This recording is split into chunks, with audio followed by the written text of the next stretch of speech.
Hi, welcome to the Market Alert for Thursday, the 4th of April 2024. So stocks and bonds chop while dollar flops on soft ISM services news, and gold closes at a record high for fifth straight day as the dollar dumps as bonds, the bond bloodbath stalls as well. ISM service prices paid dropped most since December 2008. Does this sound right? No, it doesn't at all. None of the news that you get out of, particularly economic news, it's so easy to manipulate that, no, frankly, I agree entirely with what it says. It doesn't sound right at all. Speaking of economic news, today we've got unemployment claims, the weekly jobless claims, and then we've got a couple of Fed members, Barkin and Mester will be speaking. But let's have a look at the markets. Obviously, they're gearing up for tomorrow, which is the non-farm payroll numbers, which will be out at 1:30 p.m.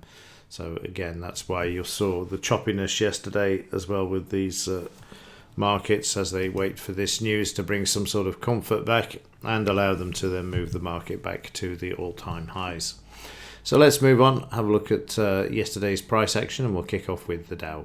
So in the Dow, market down again yesterday, taking out yesterday's low, but reversing off this and starting to make its way back. It's not uncommon to see this actually as we get towards major economic news, and you'll see the prices start to move back to the all-time high. The bad news is out of the way, so then they can move back to the upside.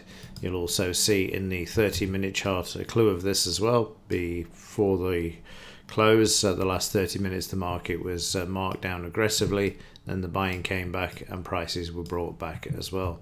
Currently above the DP and the averages, so you can see there we've got a bit of support coming in. If the market does move lower, watch for the DP and the close there. That's going to be key here. In the German DAX, similar picture, down on Wednesday, market back up there. And again, you can see the buying coming into the market. Again, I would be inclined to draw off the all-time high to there. Watch the area for the 62, 78 and 89 area for some sort of resistance coming in. We are overbought at the moment. So let's look at a bit more detail inside of the market. So yesterday was very choppy in the first half an hour or so. The market then moved up and then just traded sideways and then followed the Dow. Overnight, the prices have moved up to the R1 and come off this, but currently sitting at the high of yesterday and will need to stay above this if prices are to continue higher. In the S&P 500, same as the Dow, you can see that we've got some support coming in. Again, yesterday, notice the buying coming into the market. Narrow bar, the S&P didn't actually go below the Monday low. So you see prices that actually it's Tuesday low, isn't it? It's missing this one day this week. It's very confusing. So where are we? We're at Thursday, aren't we? So yesterday, Wednesday, Tuesday, the market was down and then back up during yesterday's session with the buying, and then, like I say, doing the same thing as the Dow and then making its way back up to the highs. So let's just draw in some fibs for this market as well. So again, we're already through the 38, the 50, and then we've got the 62, 78 and 89 on the upside there. In the 30 minutes, you'll see prices spiking to the upside in the cash. That shakeout before the close, then the buyback, and now back towards the high. So whatever they wanted to do, they did. They got it out of the way, and now they're free to move prices back to the upside. The FT100, similar situation. We've not had the all-time high yet. We're about 29 points off that. And the market moving back above 38, struggling at 50 at the moment. You can just see that there. But again, given that we've got the non-farm payrolls tomorrow, that will be fine. And yesterday we had a shakeout to start with. They brought the market back, stopped at the 200 MA, but overnight we drove through this, but came back very, very quickly with some selling. The market has then moved up off the close and is now trading at the high of yesterday. So let's have a look at the US dollar. US dollar down sharply yesterday, which is why you saw gold move for a fifth straight day to the upside. And silver was allowed to move as well. It actually traded above $27 an ounce. Whoopee. But yeah, let's have a look at that in a bit more detail. So in the monthly chart of silver, let's have a look at this first. We actually got through the 26,939. We've got a few more to get past if we're going to get to the $30 per ounce. We've got 28.74. The big one is this 30 because they came in and absolutely hammered the market after this, which you can see when we get it the first time. The next month was down all the way, and then the same there when we had a bit of a rally, but you can see they were determined to get the price down, and they have. It's been in a sideways move for the last year and just breaking out there. Whether it remains this way, who knows. But yesterday it was allowed to move, and you can see there we got a new high overnight as well at 27.32, but now we're bringing the market back down to the 27, and don't be surprised if we get this taken out to the downside as well. Meanwhile, in gold, continuing to move higher, we've got a new all-time high overnight as well at 23.04.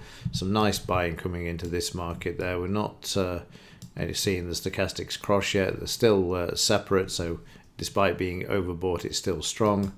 30-minute charts, there you can see yesterday afternoon after the LBMA had done its bit in moving the market down, prices moved higher, and now they're stuck in a sideways range as well. I'm surprised that the US Fed hasn't intervened here and slammed the price down, but there's plenty of time for them to still do that.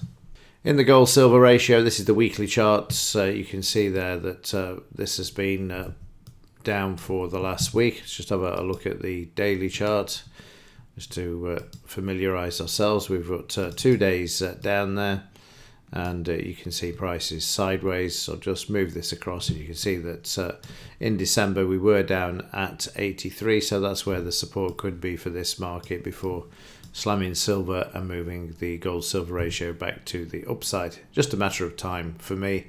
I know there's a lot of talk about it. This is it. This is now it makes its move, but I can't see it personally. I just think it's just being allowed to move at the moment. But only time will tell, of course. Let's have a quick look at the trades from yesterday. It wasn't pretty in the morning, and I'll explain why. So yesterday morning we saw the market moving higher in the futures side, then the cash market opened, and then we had absolutely no direction. The reason for this, markets have made all-time highs. They tend to have a breather, and more importantly, the NFP numbers are out on Friday. Plus, there seems to be some turmoil going on in the background as well that will make itself known eventually. But there's this combined allows for the market to just get stuck in a sideways move. You can see there we started off with a potential sell, and then the market just came back with a potential buy. Enough volatility to give signals, which is an absolute pain. You're better off with no signals than this. The third one going down to the profit target, which was the close, and then the reversal off there. Then the market becomes sideways. We've got the resistance to the left here as well, so no surprise there, the market's struggling. And then we get a reversal, and then another sell, and then that one's filled, and this too moves down to the close and shows a potential profit. We then get a buy and a sell, and the buy side wins, and the market then moves up as well. So it was 50-50 yesterday, 3 wins, 3 losses in the first part, and the market not just doing an awful lot there, because obviously waiting for the non-farm payrolls, and this is the way it remained all the way through the morning as well, trapped between 2 ranges.